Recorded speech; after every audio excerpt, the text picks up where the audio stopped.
Magkano tali dito?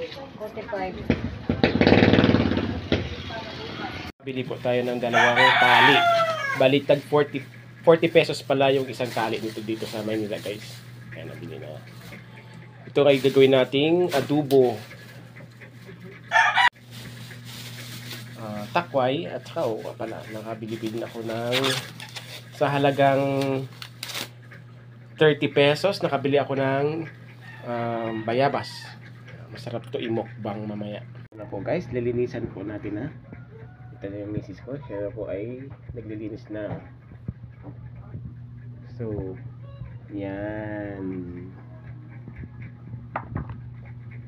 masarap to guys, so promise.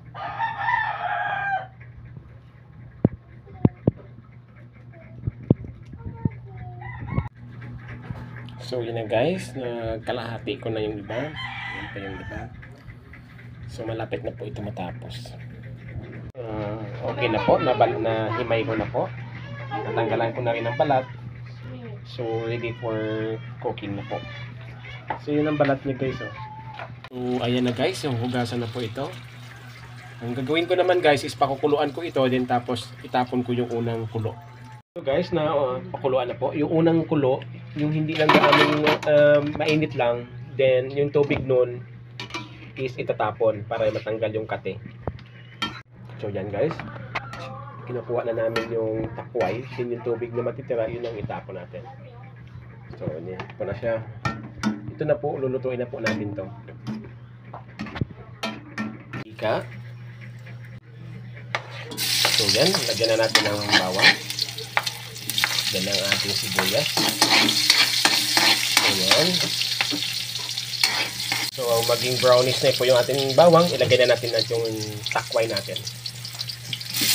So, yan guys. Ang sa akin, hindi ko lagyan ito na sahog. Gusto ko yung plain na luto lang. Yan ang gusto ko. Mas masarap kasi itong walang sahog para sa akin ha. Sa inyo, depende sa inyo guys. Brownish na siya kasi toyo. Ito na guys, ito na ito. Guys, ito na po. Luto na po ito. Pwede na natin tong hanguin at pagsalo-saluhan. Ito na po guys, hahanguin na po natin ito. Ilagay sa isang mangkok.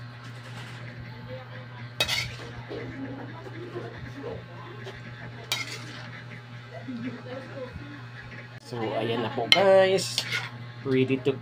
Ready to eat na po itong ating takway. Ang bango ng amoy niya ng dahil sa laurel. So, eating time guys. Kain na po tayo guys. Ito po, bahaw. Meron kaming spam. Pakwan. Siyempre, yung takway natin. Tsaka yung pamilya. So, mag-pray na Maxine. Pray na.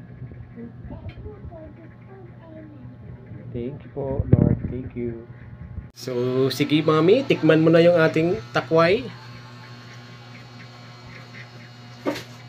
So, ano po yung ano mo? Hatol? Good. Very good. Thank you. Isang picture lang din.